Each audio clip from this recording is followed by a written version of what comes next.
जिसने भारत की सोई हुई चेतना को झकझोर कर जगा दिया। वह शख्सियत जिन्होंने महलों में बैठे देवताओं की सत्ता को नहीं बल्कि सड़कों पर बैठे इंसान की गरिमा को चुना। आज जयंती है उस क्रांति सूर्य की जिसने मनुवाद की छाती पर पैर रखकर बहुजन स्वाभिमान का झंडा गाड़ा था। 11 अप्रैल 1827 को महाराष्ट्र के सतारा जिले के कटगुण गांव में एक नन्हे बालक ने जन्म लिया जिसे दुनिया आज महात्मा ज्योतिबा फूले के नाम से जानती है।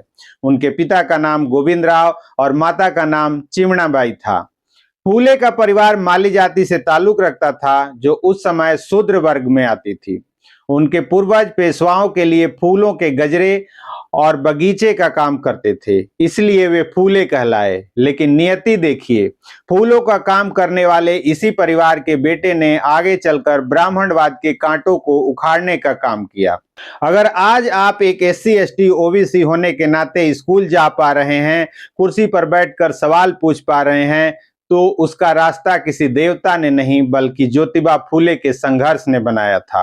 आज की ये स्क्रिप्ट उन लोगों के गाल पर तमाचा है जो कहते हैं कि शूद्रों का धर्म सिर्फ सेवा करना है।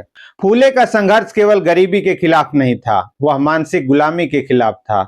उन्होंने अपनी कालजयी पुस्तक गुलामगिरी में लिखा कि किस तरह विदेशी आर्यों ने इस देश के मूल निवासियों को छल से अपना गुलाम बनाया। उन्होंने मनुवाद की उस व्यवस्था को चुनौती दी जिसने ज्ञान के दरवाजे बहुजनों के लिए बंद कर दिए थे। ज्योतिबा ने कहा था, विद्या बिना मति गई, मति बिना नीति गई, नीति बिना गति गई, गति बिना वित्त गया, वित्त बिना शूद्र टूटे। इतने अनर्थ एक अविद्या ने किया। उन्होंने ब्राह्मणवादी कर्मकांडों का मजाक नहीं उड़ाया बल्कि उनके पीछे छिपे आर्थिक शोषण को उजागर किया। उन्होंने सत्य शोधक समाज की स्थापना की ताकि बहुजन बिना किसी बिचौलिए यानी बिना किसी पुरोहित के अपने अधिकार और अपनी आध्यात्मिकता को समझ सकें। फूले ने सीधे पूछा, अगर ब्रह्मा के मुख से ब्राह्मण पैदा हुए तो क्या ब्रह्मा को प्रसव पीड़ा हुई थी?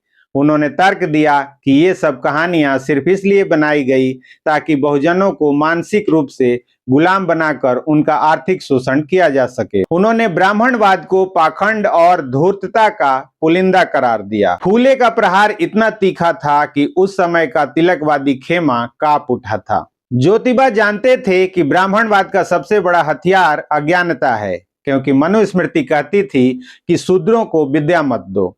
ज्योतिबा ने कहा, मैं विद्या भी दूंगा और उसी विद्या से तुम्हारी व्यवस्था को खत्म भी करूंगा। 1848 में उन्होंने महिलाओं के लिए स्कूल खोलकर उस ज्ञान के एकाधिकार को तोड़ दिया जिस पर एक खास वर्ग कुंडली मारकर बैठा था। जब उनकी पत्नी सावित्रीबाई पर गोबर और पत्थर फेंके गए तब ज्योतिबा ने पीछे हटने के बजाय कहा था, ये पत्थर नहीं, ये फूलों की वर्षा है जो बता रही है कि हमारी जीत पक्की है। उन्होंने सिर्फ स्कूल ही नहीं खोले, उन्होंने OBC और दलितों के दिमाग में यह बात डाली कि तुम्हारी गरीबी का कारण ईश्वर नहीं बल्कि तुम्हारा अज्ञान और पुरोहितों का पाखंड है। उन्होंने ब्राह्मणवादी व्यवस्था को सांप कहा और आगाह किया कि यह सांप तब तक नहीं मरेगा जब तक शूद्र और अतिशूद्र एक होकर लाठी नहीं उठाएंगे। उन्होंने अछूतों के लिए अपने घर के पानी का टैंक खोलकर यह साबित किया कि जब तक हम अपनों को गले नहीं लगाएंगे तब तक दुश्मन हमें कुचलता रहेगा। फूले ने ही सबसे पहले दलित शब्द की वैचारिक नींव रखी थी और बहुजन राजनीति का ब्लूप्रिंट तैयार किया था। फूले केवल सामाजिक कार्यकर्ता नहीं थे, वे एक महान अर्थशास्त्री भी थे। उन्होंने किसान का कोड़ा में दिखाया कि कैसे धर्म के नाम पर पंडे पुजारी और सरकारी तंत्र के नाम पर कुलकर्णी पटवारी मिलकर किसानों का खून चूसते हैं। उन्होंने हंटर कमीशन के सामने दहाड़ते हुए कहा था कि अगर किसानों को मुफ्त और अनिवार्य शिक्षा नहीं दी गई तो यह देश कभी आजाद नहीं कहलाएगा। उनके लिए आजादी का मतलब केवल गोरों का जाना नहीं बल्कि ब्राह्मणवाद का खात्मा था। आज भी शिक्षा को महंगा करके बहुजनों से छीना जा रहा है। आज भी धर्म के नाम पर OBC और ST SC को गुमराह किया जा रहा है। जीवन भर मनुवाद, छुआछूत और अशिक्षा के खिलाफ लड़ने वाला यह योद्धा 28 नवंबर 1890 को पुणे में हमेशा के लिए सो गया। उन्होंने शरीर त्याग दिया, लेकिन मरने से पहले वे बहुजन समाज के रगों में सत्य शोधक विचार का ऐसा खून दौड़ा गए जिसे आज भी कोई सत्ता या पाखंडी व्यवस्था सुखा नहीं पाई है। ज्योतिबा मरे नहीं हैं, वह हर उस युवा की आवाज में जिंदा हैं जो आज सत्ता से सवाल पूछता है। ज्योतिबा ने कहा था, सत्य शोधक बनो, यानी खुद सच की तलाश करो, इन पोथियों और पाखंडियों में मत फंसो। अगर आप वाकई ज्योतिबा के वारिस हैं तो पाखंड के खिलाफ बोलना सीखिए। अपनी आने वाली नस्लों को मंदिर की सीढ़ियों पर नहीं बल्कि लाइब्रेरी की कुर्सियों पर बैठाइए।